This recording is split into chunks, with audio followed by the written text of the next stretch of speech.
କାଛରାମାଳରେ ଦୋଳଯାତ୍ରା ମହାସମାରୋହରେ ଅନୁଷ୍ଠିତ। ଫଗୁଣର ଫୁଲେ ଫୁଲେ କୋଇଲିର ପ୍ରୀତିବୋଳା ଡାକ।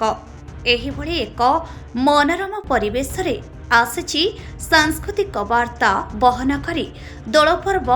ପ୍ରେମମୟୀ ରାଧା ଓ ପ୍ରେମମୟ କୃଷ୍ଣଙ୍କ ମିଳନର ପର୍ବ ହେଉଛି ଦୋଳପର୍ବ। ସୁସଜ୍ଜିତ ବିମାନରେ ବସି ସାହି ସାହି ବୁଲି ଚାଚେରି ଭୋଗ ଖାଇବାର ପରମ୍ପରା ହେଉଛି ଦୋଳପର୍ବ। ଫଗୁ ଦଶମୀ ଠାରୁ ଆରମ୍ଭ ହୁଏ ଦୋଳ ମେଳଣ। ଏକାଦଶୀ ମଧ୍ୟରାତ୍ରରୁ କଟକ ସଦର ଥାନା ଫୁଲନଗରା ନିକଟସ୍ଥ ପୁରୁଣା କାଛରାମାଳ ଗ୍ରାମରେ ପାଳିତ ହୋଇ ଆସୁଛି ଦୋଳଯାତ୍ରା।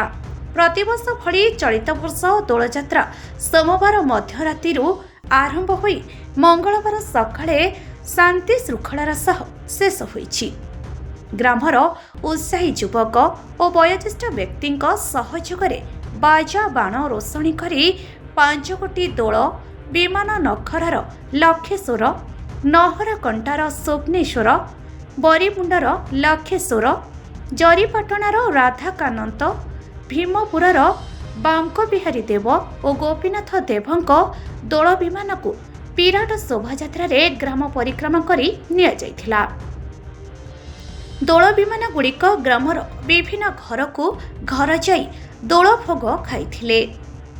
ଦୋଳ ବିମାନ ଆଗେ ଆଗେ ଗ୍ରାମର ଯୁବକ ଏବଂ ପିଲାମାନେ ଆନନ୍ଦରେ ନାଚିକୁଦି ବିମାନ ଗୁଡ଼ିକୁ ପାଛୋଟି ନେଉଥିଲେ।